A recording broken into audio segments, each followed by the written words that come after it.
Assalamualaikum warahmatullahi wabarakatuh dan salam sejahtera untuk kita semua. Ibu bapak dan hadirin sekalian, kalau ditinjau dari ragam atau jenisnya penelitian banyak sekali sebetulnya. Bahkan kadang-kadang kita bingung kalau kita tidak mencoba mengklasifikasi. Kok penelitian ini ada eksploratif, ada penelitian murni, ada penelitian akademik, ada penelitian lapangan, ada penelitian pendidikan. Apa sih sebetulnya? Nah, itu semua sebetulnya istilah sebuah riset penelitian ditinjau dari sudut pandang yang berbeda-beda. Jadi kita ingin membeda-bedakan penelitian ditinjau dari bidang ilmu, maka kita mengenal ada penelitian pendidikan. Kalau ontologi yang ditelitinya adalah bidang pendidikan. Ada penelitian ekonomi.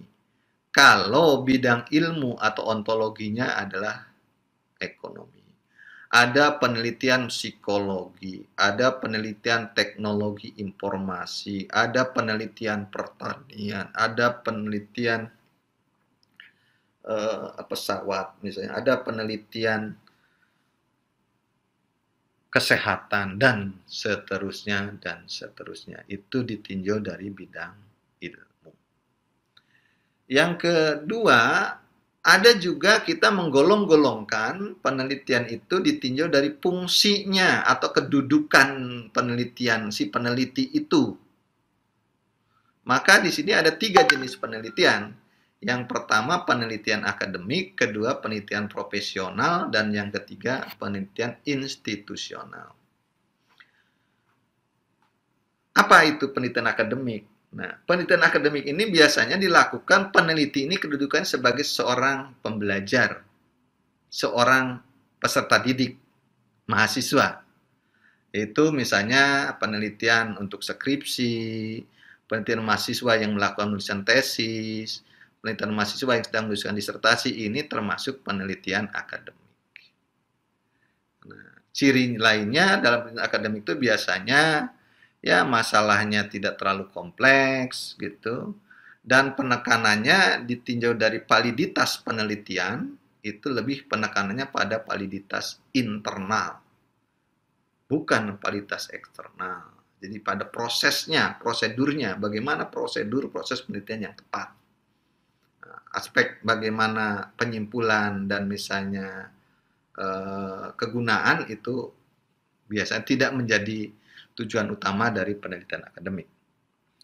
Yang kedua, penelitian profesional. Penelitian profesional adalah penelitian yang dilakukan penelitinya kedudukannya sebagai di profesinya, misalnya para peneliti gitu ya, dosen, guru-guru senior, itu adalah contoh-contoh penelitian profesional. Nah, penekanan dalam penelitian profesional ini di samping dia penekanannya pada validitas internal, juga validitas eksternalnya juga harus dijaga.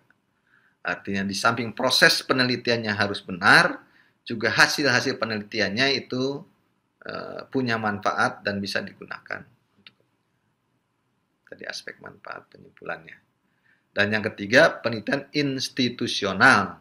Ini adalah para penelitiannya biasanya adalah orang-orang dari suatu lembaga atau perusahaan tertentu yang punya institusi. Nah, biasanya ini balitbank di suatu perusahaan, misalnya di organisasi, ini lebih pada penekanannya ini pada validitas eksternal, jadi aspek manfaat atau kegunaan dari hasil penelitian, bukan prosedurnya.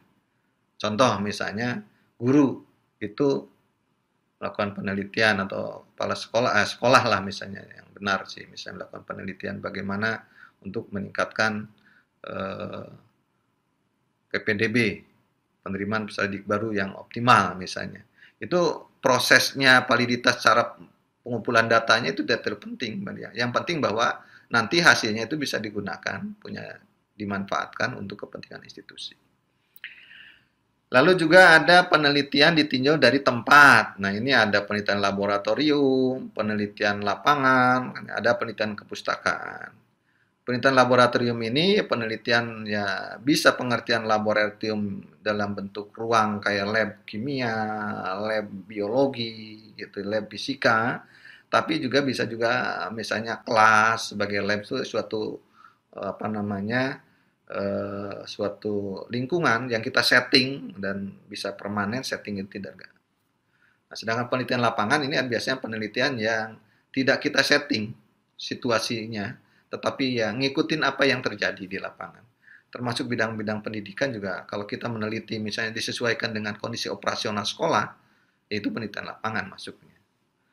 Nah, sedangkan penelitian kepustakaan adalah penelitian yang menggunakan data-data literatur di perpustakaan biasanya ya, misalnya. Pelaksanaan istilah penelitian kepustakaan itu tidak berarti bahwa proses penelitian harus dilakukan di perpustakaan. Penelitiannya boleh aja dilakukan di kantor, di rumah, tetapi yang dikaji adalah aspek-aspek kepustakaan. Nah, salah satu contoh metode penelitian yang kepustakaan adalah misalnya dengan metode atau model content analysis. Gitu ya. Analisis isi. Nah, ini yang punya interaksi sosialnya paling rendah. Lalu ada juga orang yang menggolongkan bahwa penelitian ini dibedakan atas penelitian murni dan penelitian terapan. Ini kalau kita membedakan penelitian dari aspek manfaat atau gunanya. Penelitian murni adalah sebuah penelitian yang manfaatnya, kegunaannya ditujukan dalam pengembangan keilmuan itu sendiri. Jadi bukan untuk pemecahan masalah, misalnya praksis keseharian atau kebutuhan di masyarakat, tetapi bagaimana penelitian dalam rangka misalnya mengembangkan ya teori-teori tertentu yang saat ini memang belum dipakai. Ya contoh-contohnya misalnya walaupun nanti misalnya ada manfaat praksisnya di kemudian hari. Nah, contoh kita menikmati saat ini dengan apa namanya berkembangnya teknologi informasi ini sebetulnya sebagai hasil penelitian murni di masa lalu, yaitu ada sebuah penelitian mengembangkan tentang bahasa biner, di mana di abad ke-19 sampai ke-18 bahasa biner itu apa sih? Bahasa 1010 itu untuk apa? Itu bahasa mesin gitu ya. Nah, ternyata setelah dikembangkan lebih jauh, bahasa biner itu dikembangkan bisa menciptakan sebuah mesin, dan kemudian kita menciptakan mesin komputer dan seterusnya sampai yang sekarang kita nikmati, termasuk kita menggunakan teknologi apa namanya online webinar ini karena salah satu hasil penelitian keilmuan dalam pengembangan bahasa biner di masa lalu. Nah, dulu itu jadi penelitian yang dalam rangka mendukung pengembangan keilmuan itu sendiri. Jadi manfaatnya lebih pada manfaat teoretik. Dan yang sedangkan penelitian terapan adalah penelitian yang kegunaannya memang dalam rangka memecahkan masalah saat ini. Nah, misalnya yang saat ini orang lagi meneliti tentang apa sih misalnya vaksin untuk virus corona gitu kan itu. Nah, virus coronanya sudah ada, jadi kalau ditemukan menghasilkan suatu hasil penelitian yang bisa digunakan untuk pecahan masalah saat ini. Atau kita meneliti misalnya model pembelajaran yang bagaimana, yang misalnya bisa digunakan efektif dalam kondisi diberlakukannya PSBB misalnya, PSBB dan sebagainya. Hadirin para pemirsa dan para pendidik di seluruh Nusantara, dimanapun berada, ada juga orang membedakan penelitian didasarkan tujuan dari penelitian. Nah, ini kita mengenal ada penelitian eksploratif, ada penelitian pengembangan, ada penelitian verifikatif, dan ada penelitian kebijakan. Penelitian eksploratif itu adalah penelitian yang untuk menemukan nanti, mengeksplor, menggali, untuk biasanya mengapa atau apa saja. Itu kalimatnya kan itu biasa kata tanya begitu, ya, mengeksplor. Sedangkan penelitian pengembangan adalah penelitian ya kalau model yang tepatnya ini ada R&D, sedang eksploratif ini adalah deskripsi eksplorasi nanti. Nah, yang ketiga adalah penelitian verifikatif, ini adalah penelitian yang dilakukan dalam rangka membuktikan pengujian-pengujian hipotesis, memverifikasi gitu. Dan yang keempat penelitian dalam rangka membuat atau melihat keefektifan kebijakan yang terkait dengan kebijakan. Apa itu kebijakan? kebijakan itu boleh dikatakan sebagai langkah antisipatif untuk mengantisipasi masalah yang kemungkinan terjadi di kemudian hari. Bentuk-bentuknya apa? Ya bentuk kebijakan itu bisa undang-undang, bisa peraturan, ya kan? Kita bisa tata tertib, itu adalah kebijakan ya, bentuk-bentuknya. Selanjutnya ada juga orang yang membedakan bahwa penelitian itu dibedakan berdasarkan waktu pengumpulan data. Nah, ini maka dikenal ada penelitian longitudinal dan penelitian cross-seksional. Penelitian longitudinal ini adalah penelitian yang sebetulnya sangat valid dari sisi subjek. Jadi subjeknya itu tetap. Jadi subjek penelitiannya tetap diukur terus misalnya, dan ini hasilnya mungkin lebih tepat. Hanya kendalanya atau kelemahannya ini lama, membutuhkan waktu yang lama. Kalau untuk para mahasiswa yang nulis skripsi, tesis gitu juga ya, nanti kehabisan dana dan keburu masa studinya habis nanti. Nah, biasanya dilakukan oleh para peneliti profesional ini.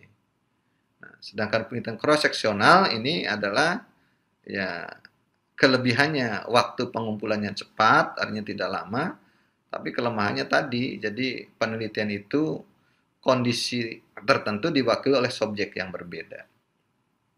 Contohnya gini lah, contohnya kita ingin meneliti misalnya bagaimana sikap atau persepsi peserta didik atau siswa SMP X, Y, Z gitu terhadap pembelajaran daring. Nah, gitu sajalah, daring. Kita paham bahwa siswa SMP itu kan ada siswa kelas 7, ada kelas 8, ada kelas 9. Nah, maka kalau penelitian itu menggunakan dengan pendekatan longitudinal, maka untuk mendapatkan informasi persepsi terhadap pembelajaran daring kelas 7, maka diambil yang saat ini sedang kelas 7. Persepsi siswa kelas 8 terhadap pembelajaran daring, maka nanti nunggu siswa kelas 7 ini naik kelas 8.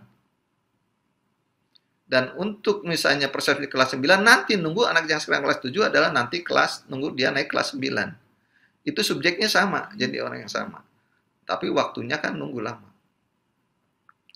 Nah, sedangkan kalau pendekatan cross-seksional, maka ya untuk kelas 7 kita ambil wakil dari kelas 7 yang saat ini, kelas 8 diambil kelas 8 yang ada saat ini, kelas 9 diambil kelas 9 yang saat ini. Nah, jadi ini contohnya, sederhananya begitulah gitu.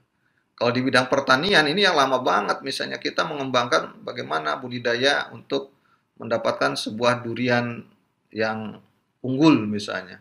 Maka kalau longitudinal, maka mulai daripada bagaimana pertumbuhan pada 0 tahun, bagaimana pertumbuhan pada 1 tahun, pertumbuhan 2 tahun, pertumbuhan 3 tahun, pertumbuhan 4 tahun, dan seterusnya, nunggu pohon durian yang sama. Jadi nunggu sampai dia berusia lebih lanjut. Tapi kalau koreksional, kita mengambil jenis yang sama, tapi yang usianya 0 tahun bagaimana, yang usianya 1 tahun bagaimana, dan yang saat ini. Jadi pohon duriannya, kalau kita meneliti 5 tahun, misalnya ada 5 pohon yang diteliti dengan usia yang beda. Tapi kalau ini, pohonnya 1, tetapi diteliti. Nah, itu yang dimaksud dengan perbedaan penelitian longitudinal dan cross-seksional. Jadi secara umum biasanya untuk para mahasiswa, ya menggunakan cross-seksional umumnya. Nah, sedangkan longitudinal ini ya penelitian yang dilakukan para profesional karena biasanya juga didanai dengan pendanaan multi-years. Lalu ada juga para peneliti dan ahli membedakan penelitian itu ditinjau dari tingkat eksplanasi. Ya. Kalau tingkat eksplanasinya itu maka ada penelitian deskriptif, penelitian komparatif, dan penelitian asosiatif atau korelasi. Jadi bagaimana menguraikan data itu? Kalau menguraikan data ini secara mandiri, variabelnya tidak dikaitkan dengan variabel-variabel lain, maka disebut penelitian deskriptif. Sedangkan penelitian-penelitian yang dikaitkan atau mengkaitkan dua atau lebih variabel mungkin penelitian komparatif atau asosiatif. Penelitian yang mengkaitkan dua atau lebih variabel dengan cara pendekatan perbandingan maka disebut penelitian komparatif. Tapi kalau kita mengkaitkan dua atau lebih variabel dengan pendekatan hubungan disebut penelitian asosiatif. Oke, itu saya kira yang tadi jelaskan itu adalah yang sifatnya umum. Yang penting sekedar tahu saja. Sekedar tahu tadi bahwa kita termasuk ini penelitian deskriptif kah, penelitian ini komparatif kah, penelitian asosiatif, dan seterusnya. Demikian pun misalnya apakah ini longitudinal, apakah koreksional, penelitian ini atau murni, atau terapan, dan seterusnya. Ini saya kira tidak akan dibahas lebih jauh tatarannya, karena dalam praksisnya itu hanya dalam rangka knowledge saja, pengetahuan, supaya kita arah penelitian kita benar. Nah, yang paling yang akan dibahas lebih jauh adalah penggolongan penelitian yang didasarkan atas paradigma atau pendekatan, dan penelitian yang ditinjau berdasarkan keberadaan data, dan nanti ini yang menjadi bahasan kita lebih jauh, yaitu model atau metode-metode penelitian. Para pemirsa, peserta webinar dan workshop Sleep Driving for Teachers yang saya hormati, dan para pemirsa sekalian yang ada di seluruh pelosok Nusantara dan dimanapun berada. Kita sering mendengar ada penelitian kuantitatif dan ada penelitian kualitatif. Ini adalah kita membedakan penelitian dari pendekatan atau paradigma pelaksanaannya. Dan kalau menggabungkan dua-duanya ada dalam sebuah pendekatan penelitian, maka disebut penelitian gabungan. Nah, nanti kita akan bahas lebih jauh apa sih beda penelitian kuantitatif dan kualitatif. Lalu ditinjau dari keberadaan data, artinya datanya itu saat kita melakukan penelitian, apa sudah ada atau belum ada data itu. Maka penelitian dibagi menjadi dua, yaitu penelitian yang saat kita melakukan penelitian, begitu memulai, datanya sebetulnya sudah ada, sudah terjadi. Maka ini ada disebut penelitian survei atau ex post facto. Penelitian setelah kejadian atau disingkat PSK gitu ya. Jadi penelitian ini adalah penelitian dengan data yang sudah terjadi.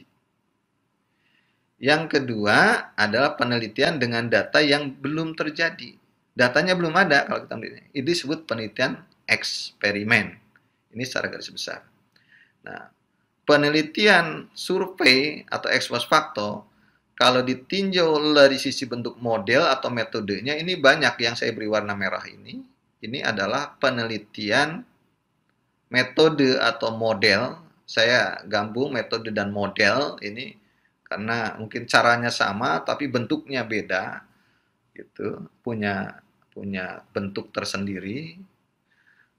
Maka penelitian ex post facto atau survei ini, kalau ditinjau dari kekhasannya, ada penelitian survei eksploratif, ada survei deskriptif, ada survei korelatif, ada survei ex post facto. Nah, ini survei atau ex post facto di sini, tapi ini survei ex facto, artinya penelitian dengan data yang telah terjadi, tapi punya bentuk ex post facto, yaitu penelitian survei atau data yang sudah terjadi dengan pendekatan kausal komparatif. Kalau survei korelatif ini adalah kausal korelatif biasanya, selain tentang masalah prediktif dan hubungan. Ada juga penelitian evaluasi. Di bidang pendidikan kita yang banyak adalah evaluasi program. Ya. Tapi kalau di bidang teknik biasanya evaluasi proyek gitu ya. Jadi apa itu program dan proyek nanti dibahas lebih jauh lah kalau kita memang ingin mengetahui. dalam waktu yang terbatas ini ya nanti sedikit-sedikit saja, karena waktu kita juga terbatas. Lalu ada penelitian analisis isi, content analysis. Ini sebetulnya yang sangat rendah interaksi sosialnya. Ini penelitian yang sangat rendah. Ada penelitian etnografi, nanti dalam bentuk spesifiknya ada etnoscience, jadi melihat penelitian tentang budaya-budaya sains yang dipakai di masyarakat. Ada etnomatematika, ada etnofisika, etnobiologi, ada ya etno-etno lainnya gitu ya. Kalau di bidang antropologi udah pasti itu etnografinya jelas, karena etnografi ini memang perkembangan awalnya, awal mulanya adalah dalam penelitian antropologi. Penelitian Delphi, penelitian heuristik, penelitian kajian pustaka, kan gitu. Jadi hanya dengan sumber datanya literatur-literatur saja. Penelitian kajian sastra, jadi penelitian dengan sumbernya adalah sastra. Ini adalah contoh dan lain-lain, mungkin ada yang lain lagi, ini adalah metode atau model-model penelitian yang bisa dikembangkan dari penelitian survei atau penelitian ex post facto. Penelitian dengan data yang sudah terjadi.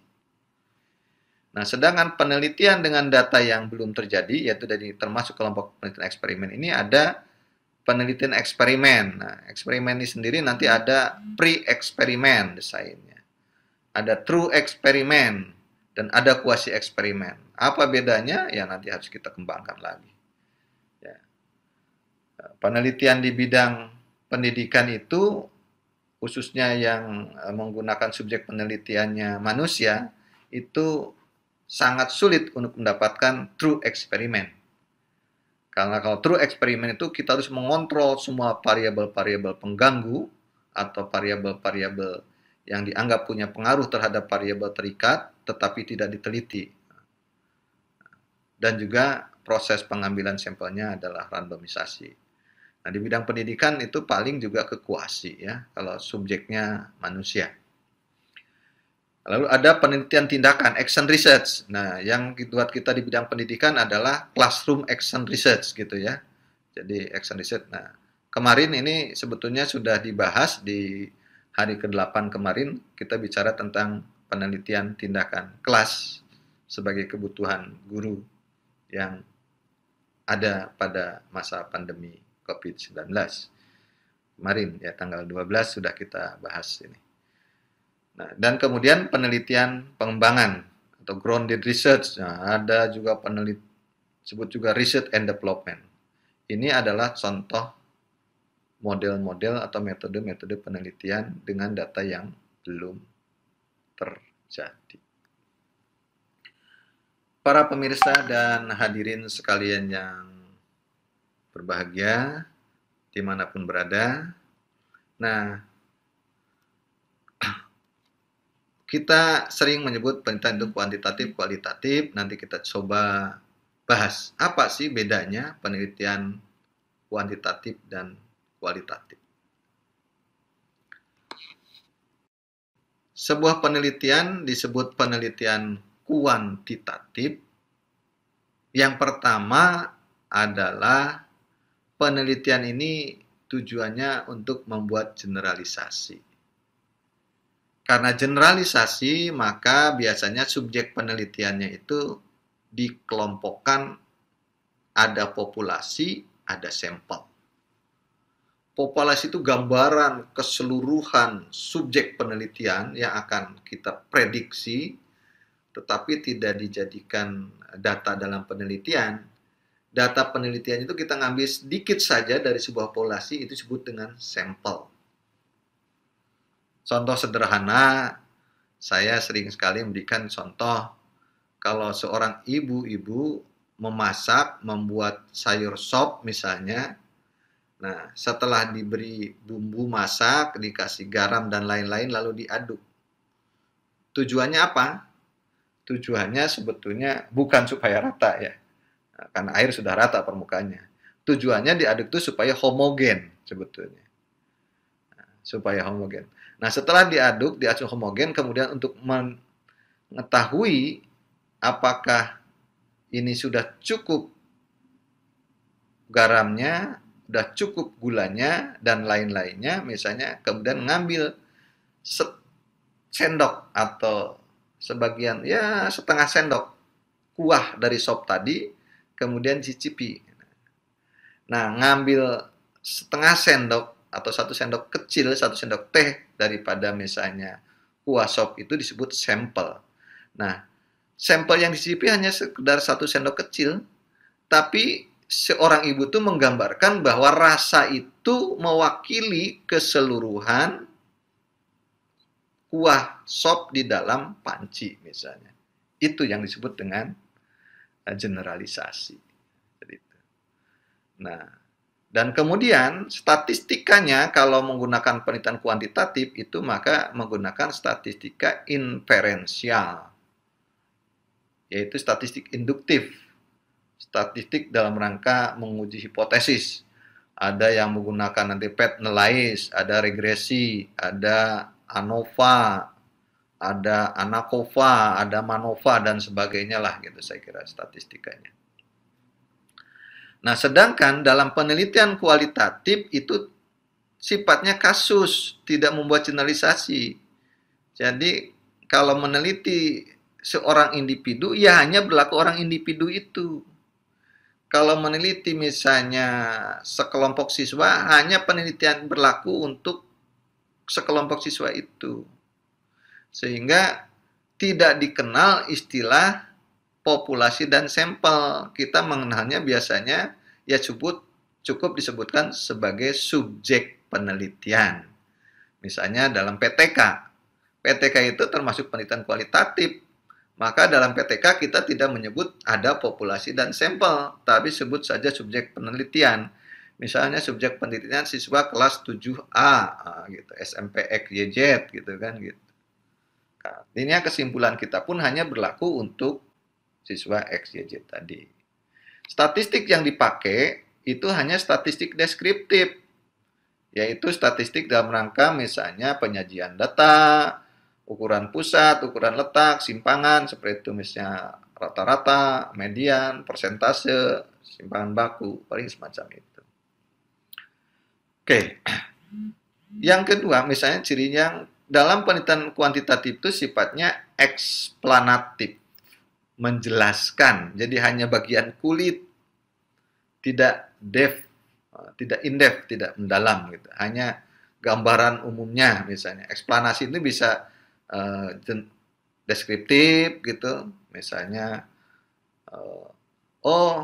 misalnya secara deskriptif peserta webinar ini misalnya setelah dikasih angket itu antusias, semangat gitu, memperhatikan. Tapi hanya menjelaskan itu karena kita menggambarkan misalnya setelah dikasih sebuah kuesioner misalnya bagaimana perasaan Bapak Ibu dalam mengikuti webinar dan workshop Sleep Driving for Teacher ini misalnya.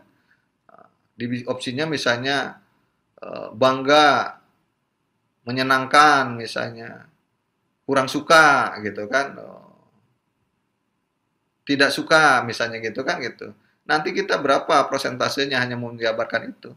Tapi tidak mengetahui kenapa dia misalnya tidak suka, kenapa dia merasa senang dengan webinar dan sebagainya, itu tidak terjawab dalam proses penelitian kuantitatif. Nah, kalau untuk menjawab, tapi penelitian ini kelebihannya bisa menjangkau untuk keseluruhan peserta webinar misalnya yang terdaftar sampai 13.000 yang sudah ini bisa disimpulkan di sini. Nah, tapi kalau misalnya mengapa dia senang, mengapa dia tidak suka, nah itu harus menggunakan penelitian kualitatif karena kualitatif sifatnya eksploratif, mencari atau menemukan.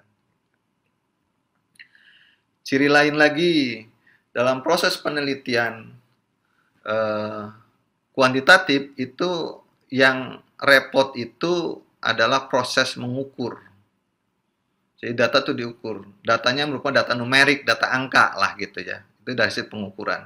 Sedangkan dalam penelitian kualitatif lebih pada data kualitas. Jadi data-data verbal gitu ya, data-data. Karena kenapa? Tujuan kita untuk mengungkap bukan mengukur.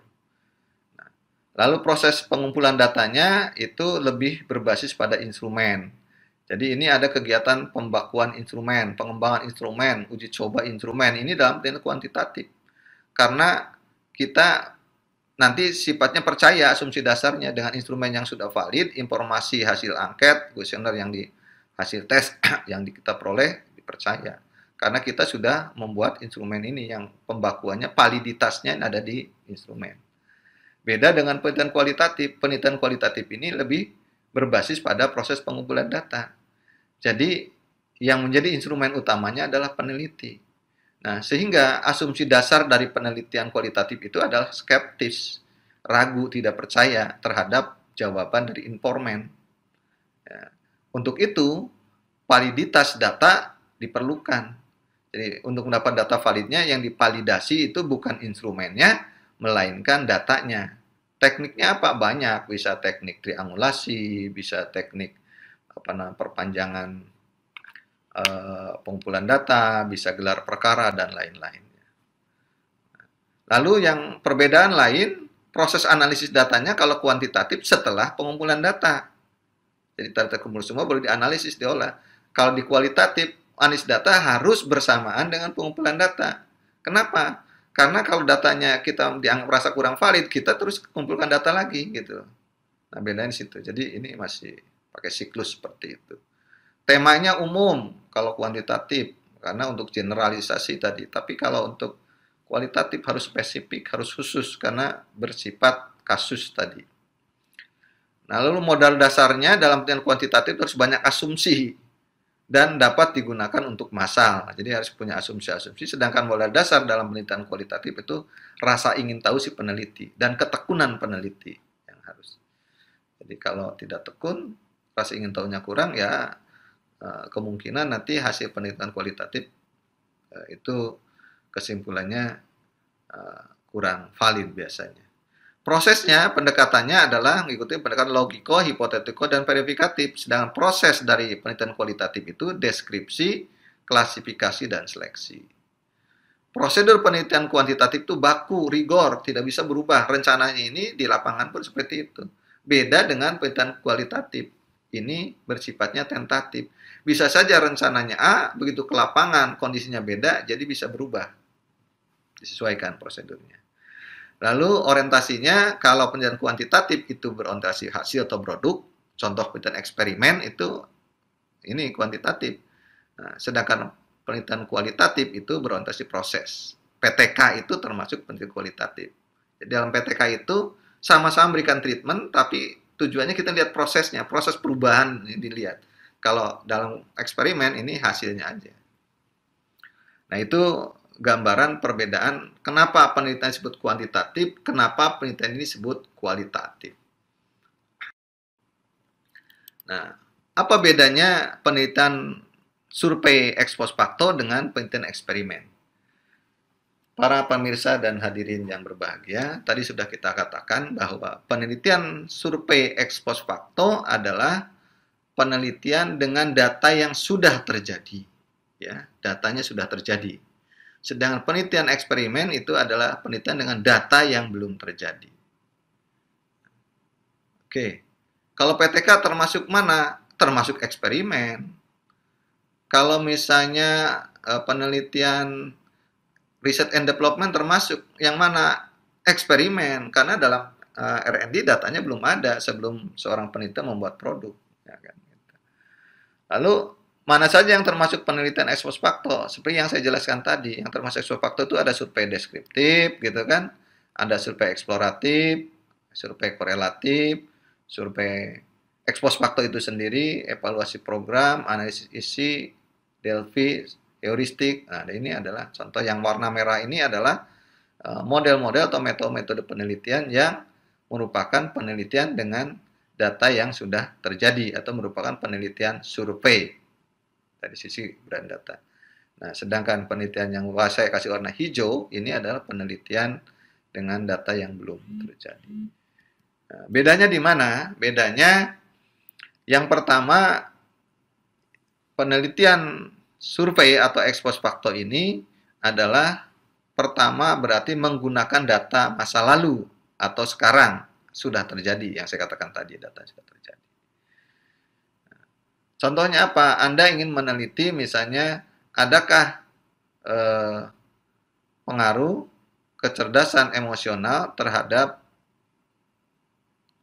ketekunan belajar misalnya. Nah, itu kecerdasan emosional dan ketekunan belajar seorang siswa saat ini sudah ada dalam diri peserta didik.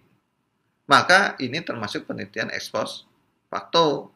Dan modelnya apa? Nanti lihat aspek analisis dan sebagainya. Ya. Sedangkan penelitian eksperimen dengan data yang belum terjadi itu datanya belum ada. Jadi menggunakan data yang akan datang.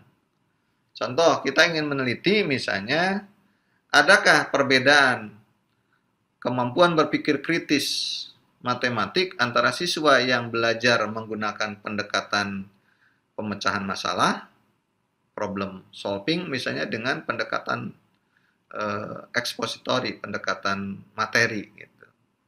Nah, Anda belum bisa melakukan pengumpulan data terhadap kemampuan berpikir kritis peserta didik tadi sebelum Anda melakukan treatment pembelajaran anak yang menggunakan model problem solving dan pendekatan ekspositori misalnya. Ciri kedua, dalam penelitian data sudah terjadi ini adalah tidak ada treatment, tidak ada perlakuan, tidak ada manipulasi terhadap variabel bebas oleh peneliti. Nah, dalam penelitian data belum terjadi harus ada treatment, harus ada perlakuan, harus ada tindakan yang dilakukan oleh peneliti terhadap variabel bebas.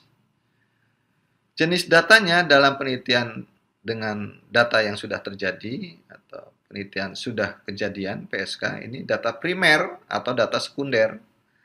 Bisa primer, bisa sekunder. Data primer itu data yang hasil kita mengumpulkan data sendiri. Datanya sehingga kita harus melakukan pengumpulan data menggunakan instrumen penelitian. Kalau data sekunder menggunakan data dokumentasi, data yang sudah dikumpulkan oleh orang. Nah, dalam penelitian eksperimen harus menggunakan data primer. Jadi data variabel terikat yang kita peroleh itu harus kita kumpulkan sendiri setelah melakukan perlakuan. Ciri berikutnya, dalam penelitian data sudah terjadi atau PSK atau ex post facto ini, tingkat pengaruh kalau kita melakukan analisis kausalitas, maka pendekatannya bisa asosiasi hubungan dan bisa komparasi atau perbandingan. Asosiasi hubungan ini kalau misalnya jenis datanya variabel bebasnya numerik, variabel terikatnya juga numerik. Tapi kalau pendekatan komparasi ini apabila pendekat variabel bebasnya kategorik, variabel terikatnya numerik. Nah, tapi dalam penelitian dengan data yang belum terjadi atau penelitian eksperimen, analisis kausalitas harus menggunakan pendekatan komparasi atau perbandingan. Karena biasanya treatment sebagai variabel bebas itu merupakan data kategorik yang tadi kita udah jelaskan di atas. Apa itu data kategorik, apa itu data numerik. Perbedaan lainnya bahwa dalam penelitian ex post facto atau data sudah terjadi, keperluan instrumen penelitian ini bergantung jenis data yang kita gunakan. Kalau kita menggunakan data primer, memang kita perlu membuat instrumen. Kita punya instrumen. Tetapi kalau kita menggunakan data sekunder, maka tidak perlu kita mengembangkan instrumen. Dalam penelitian eksperimen atau data yang belum terjadi, ini harus ada instrumen penelitian. Karena data yang kita pakai adalah data primer. Bapak, Ibu guru, para dosen, dan para pemirsa sekalian di seluruh Nusantara dan dimanapun berada, bahwa setelah kita paham tentang penelitian kuantitatif dan kualitatif, tadi sudah kita jelaskan, kemudian tentang penelitian, perbedaan penelitian ex post facto dan eksperimen sudah kita jelaskan. Nah, ini kita lihat di mana perbedaan prosedur tahapan penelitian kuantitatif dan kualitatif. Proses tahapan penelitian kuantitatif ini diawali dengan rumusan masalah. Ini masalah dulu. Selalu masalah, setelah kita identifikasi, kita rumuskan satu masalah dalam bentuk kalimat tanya yang jelas. Kenapa harus jelas rumusan masalah? Karena supaya jelas data yang harus dikumpulkannya bagaimana, lalu mengolah datanya bagaimana, sehingga menyimpulkannya bagaimana. Kalau rumusan masalah tidak jelas, tidak efektif, maka menyebabkan akan menjadi rancu dalam proses pengumpulan data dan analisis data termasuk penyimpulannya, sehingga tidak valid bisa. Nah, dalam proses kuantitatif setelah kita memiliki rumusan masalah, masalah dirumuskan dengan jelas, maka ada dua langkah yang secara simultan bisa kita lakukan. Yang pertama proses teoritik dan yang kedua proses empirik. Proses teoritik dimulai dengan Bapak Ibu mengkaji konsep variabel atau dikenal dengan landasan teori. Bukan teori, landasan teori. Kalau teori itu adalah kaitan antar dua atau lebih konsep, itu teori. Lalu setelah itu kita membuat kerangka berpikir. Nah, kerangka berpikir itu berteori, mengkaitkan dua atau lebih variabel. Dua atau lebih variabel. Misalnya kita punya rumusan masalah, adakah pengaruh model pembelajaran PJJ terhadap pemahaman konsep matematika? Nah, dalam penelitian ini misalnya Anda melakukan pendekatan eksperimen dengan membandingkan dua jenis PJJ. Yang satu PJJ menggunakan teleconference, misalnya sama-sama teleconference lah. Yang satu misalnya menggunakan pendekatan Zoom, yang satu menggunakan Google Meet misalnya. Jadi, kan gitu. Nah, di dalam kerangka berpikir ini Anda mencoba menganalisis bagaimana kaitan pemahaman konsep dengan pembelajaran Zoom, bagaimana pemahaman konsep dengan pembelajaran Google Meet. Nah, ini berteori namanya, mengkait-kaitkan di sini. Sehingga di sini membandingkan, oh kalau misalnya Zoom ini nanti gini, kalau Google Meet gini, dan seterusnya. Sehingga dari situ, Anda nanti membuat sebuah konklusi, ternyata misalnya interaksi siswa dan misalnya keterlibatan panca indera siswa dalam proses belajar menggunakan model Zoom itu lebih tinggi ketimbang menggunakan Google Meet. Sehingga dengan demikian maka serapan pengetahuan yang diajar melalui Zoom akan lebih tinggi daripada misalnya menggunakan Google Meet. Nah, itu misalnya kerangka berpikir, itu konklusinya. Sehingga dari situ didapat sebuah hipotesis, misalnya ada perbedaan pemahaman konsep matematik antara yang diajar dengan PJJ model Zoom dan PJJ model Google Meet. Atau boleh juga mungkin kesimpulannya bahwa pemahaman konsep matematik yang diajar dengan pendekatan Zoom lebih tinggi daripada dengan Google Meet misalnya. Ini adalah proses teoritik. Nah, senyampang dengan proses teoritik, Anda juga melakukan proses empirik. Dalam proses empirik ini ada dua hal yang harus Anda ambil. Yang pertama, Anda udah tetapkan populasinya. Dalam populasi itu lalu Anda tentukan sampelnya, ambil ukuran sampelnya berapa. Gitu misalnya. Dan di satu sisi dalam rangka pengumpulan data, Anda pertama kembangkan instrumen, lalu instrumen yang hasil Anda kembangkan setelah melakukan misalnya mengkaji secara konsep, kita dapatkan definisi konseptual, lalu secara operasionalnya bagaimana, kita dapat definisi operasional, kita dapat kisi-kisi, dan kita menulis instrumen, lalu instrumen yang kita buat ini kita validasi, baik secara konsep oleh pakar maupun secara empirik melalui uji coba. Nah, setelah kita dapatkan instrumen yang tervalidasi, sampel sudah jelas, kita lakukan pengumpulan data. Nah, data sudah terkumpul, hipotesis penelitian sudah ada, maka kita uji hipotesis ini menggunakan data yang ada, yaitu dengan tahap pengujian hipotesis. Lalu kita simpulkan. Inilah proses tahapan penelitian kuantitatif. Bagaimana proses penelitian kualitatif? Nah, berbeda dengan pendekatan kuantitatif. Pendekatan kuantitatif kan tadi saya katakan adalah pendekatannya melalui pendekatan logiko, hipotetiko, perikatif. Nah, gitu kan? Ini pendekatannya. Logikonya ini sampai hipotetiko, verifikatifnya ini, gitu kan. Nah, nanti dapat konklusi, simpulan ya. Nah, sedangkan pendekatan penelitian kualitatif tahapannya adalah tahap deskripsi, reduksi, dan seleksi.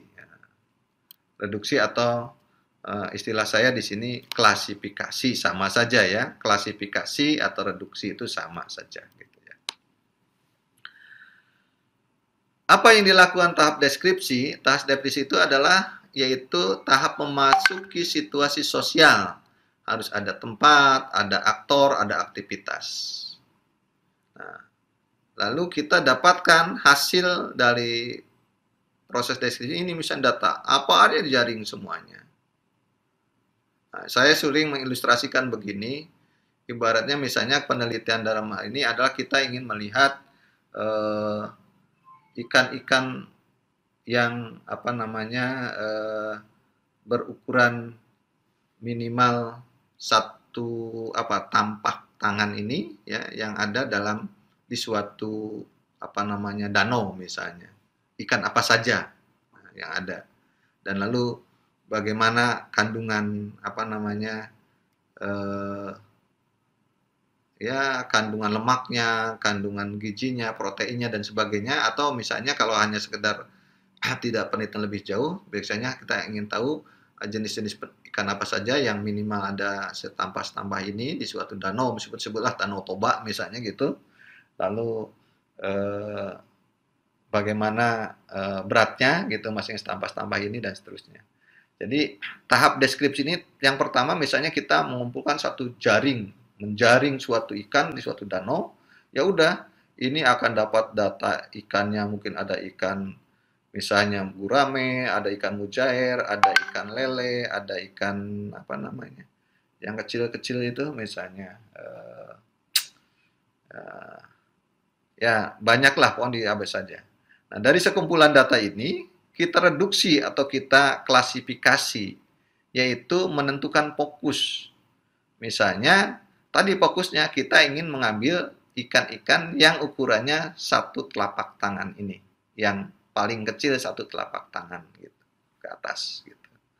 Nah, kita milih misalnya dari jumlah data ini, oh ada ikan bawal misalnya ini. Ya, dari hasil jaringan pertama. Kenapa ini gini? Ini kan kita berkali-kali nanti misalnya menjaring pertama hasilnya mana, menjaring kedua mana, menjaring ketiga.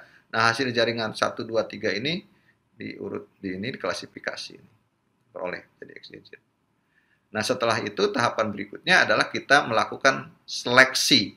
Seleksi ini kita mengurai fokus, yaitu mengurai fokus menjadi komponen-komponen yang lebih rinci dan lebih sistematik. Ya misalnya, oh ini ada ikannya, ada ikan setelah sistematik, ya ini huruf kan QL, kita abjad itu kan mulai dari A, B, C, D, F, G. Oh G dulu supaya sistematik, misalnya ikan yang punya ukuran paling besar itu ikan saja. G, ada berapa banyaknya misalnya kan. Jenisnya apa saja. Ikan H, apa saja, berapa banyaknya, dan seterusnya. Lalu ikan berikutnya, dan seterusnya. Ini adalah proses seleksi. Dari hasil deskripsi, reduksi, dan seleksi ini, maka kita dapatkan penemuan. Nah, ketemuan ini adalah simpulannya. Simpulan ini adalah hasil temuan. Mungkin simpulannya, temuannya menurut temuan deskriptif, bisa temuan komparatif, bisa temuan asosiatif. Itu gambaran tahapan proses penelitian kualitatif dan kuantitatif.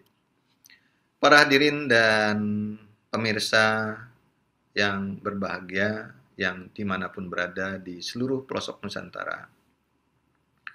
Sebagaimana judul di awal, sehingga model atau metode penelitian apa saja yang tepat bisa dilakukan pada masa pandemi COVID-19 ini. Sebagaimana tadi saya sampaikan bahwa masa pandemi ini adalah kita diberlakukan PSBB, kita diminta untuk mengurangi interaksi sosial, menjaga jarak sosial, menjaga jarak fisik, dan sebagainya. Maka penelitian yang cocok dilaksanakan dalam rangka terutama penulisan skripsi, tesis, disertasi, maupun keperluan lainnya, misalnya para dosen yang punya kewajiban meneliti, para guru yang punya kewajiban meneliti, adalah menggunakan metode dan model penelitian yang mengandung interaksi sosial yang rendah dalam proses pengumpulan data. Ya. Oleh karenanya, maka penelitian yang bisa dilakukan adalah yang tepat dilakukan terutama dalam kondisi saat ini adalah penelitian yang dapat menggunakan data sekunder, yaitu data dokumentasi. Yang kedua, apabila kita menggunakan data primer, maka sedapat mungkin dilakukan proses pengumpulan datanya, artinya penelitian yang dapat dilakukan pengumpulan datanya dengan cara wawancara. Kalau wawancaranya tidak langsung, pakai telepon, video call, dan sebagainya. Tidak tatap muka langsung. Kalau tes, menggunakan tes online. Kalau angket atau kuesioner, menggunakan kuesioner online. Kalau observasi, gunakan observasi tidak langsung. Bisa menggunakan CCTV, bisa menggunakan pengamatan jarak jauh. Ya. Nah, yang penting tidak terjadi interaksi sosial. Nah, metode atau model apa saja yang mengandung interaksi sosial rendah itu? Nah, ada beberapa metode atau model penelitian yang memiliki kadar interaksi sosial yang rendah. Yaitu, kalau dalam penelitian dengan data yang sudah terjadi atau survei, yaitu ada content analysis, penelitian dengan kajian pustaka, dengan metode kajian sastra, dengan metode survei deskriptif, menggunakan data sekunder, ya, artinya data yang sudah ada, yang sudah tersimpan di elektronik dan sebagainya, menggunakan survei korelatif tapi dengan data sekunder, ya. Kalaupun tidak sekunder, ya menggunakan pengumpulan datanya tadi harus menggunakan tidak langsung. Nah, dengan kalau survei ex post facto, bukan kalau ini garis miring ya, ex post facto, kalau ini tanpa garis miring, itu dengan data sekunder, dan evaluasi program juga dengan data sekunder. Nah, sedangkan yang kalau Bapak Ibu ingin penelitiannya dari pendekatan eksperimen, maka eksperimennya harus dengan subjek penelitiannya bukan manusia. Misalnya tumbuh-tumbuhan gitu ya, atau misalnya hewan, gitu masih bisa, silakan. Misalnya Ibu Bapak ingin meneliti adakah perbedaan pertumbuhan kecambah antara yang media tanamnya tanah dengan media tanam pasir misalnya. Yang kedua, apabila subjeknya manusia, maka harus menggunakan treatment online dan eksperimen yang berorientasi penelitian eksperimen. Kalau PTK kan orientasi proses, ini agak susah dengan kondisi pandemi. Ya sedapat mungkin artinya treatmentnya treatment online, tapi untuk proses, kalau untuk pengembangan hasil belajar tergamatinya agak susah. Intinya kalau ada treatmentnya treatment online. R&D, kalau kita melakukan penelitian pengembangan, maka tahapannya hanya sebatas validasi pakar.